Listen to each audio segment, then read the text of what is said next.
हर हर महादेव दोस्तों, आप सभी को हरियाली तीज की हार्दिक शुभकामनाएं। हरियाली तीज माँ पार्वती को समर्पित है।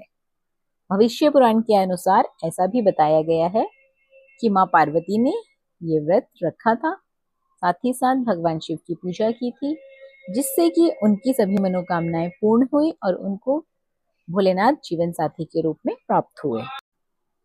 सावन के महीने में हरियाली तीज के दिन व्रत रखने के साथ साथ हरियाली तीज की कथा का श्रवण करना भी बहुत ही जरूरी है। तो चलिए सुनते हैं हरियाली तीज की व्रत कथा को।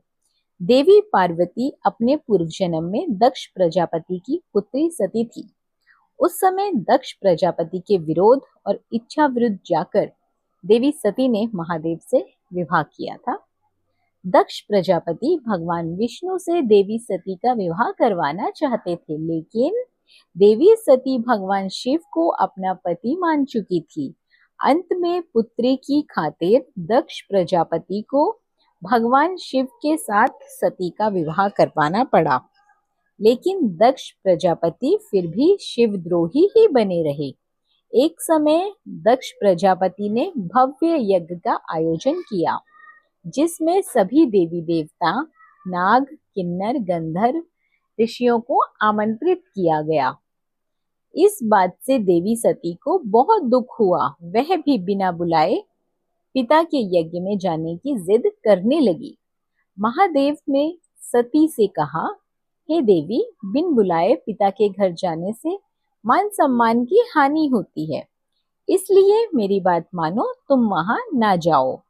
लेकिन देवी सती अपनी जिद पर अड़ी रही और शिव की बात को मानने को बिल्कुल भी तैयार नहीं थी।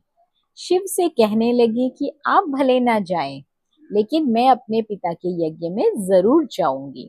शिव की आज्ञा के बिना ही देवी सती अपने मायके चली गई। दक्ष प्रजापति ने जब देवी सती को बिन बुलाए आए देखा तो देवी सती और महादेव का बहुत बड़ा अपमान किया।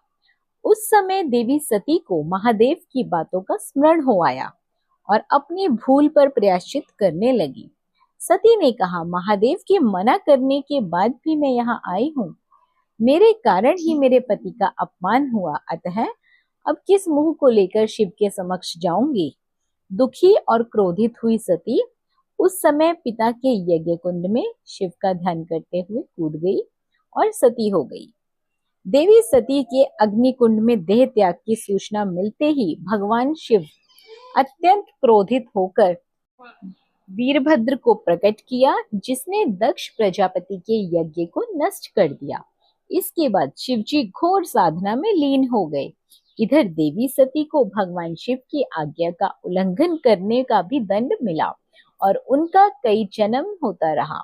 इस देवी सती ने 108 जन्म लिए। 107 जन्मों तक वह भगवान शिव को पुनः पति रूप में पाने के लिए तपस्या करती रही और 108वें जन्म में देवी सती का हिमालय की पुत्री पार्वती के रूप में जन्म हुआ।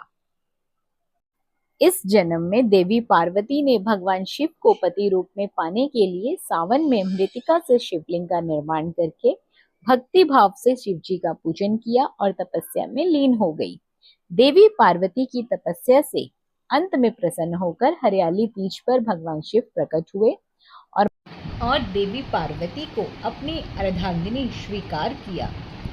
इस तरह देवी हरियाली तीज के दिन देवी पार्वती को भगवान शिव से मनुकूल वर प्राप्त की वरदान मिला।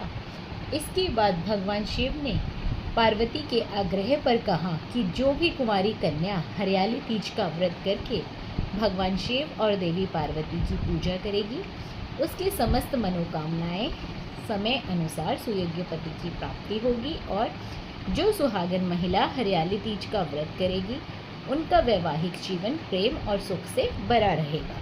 इस प्रकार से हरियाली तीज की कथा यहाँ संपन्न होती है। तो दोस्तों, हरियाली तीज का जो व्रत है वो कुंवारी कन्याओं को सुयोग्य वर की प्राप्ति हेतु करना चाहिए और जो भी सुहागिन महिलाएं हैं अपने पति की दीर्घायु के लिए हरियाली तीज का व्रत ज़रूर करें। आशा करती हूँ कथा आपको ज़रूर पसंद आई होगी। माँ पार्वती की कृपा, माँ भोलेनाथ की कृपा सदैव आपके घर परिवार के ऊपर बनी रहे। वीडियो पसंद आई हो तो वीडियो को लाइक और शेयर करना बिल्कुल ना भूलिए। चैनल पर पहली बार आए हैं तो सब्सक्राइब अवश्य करिए। धन्यवाद।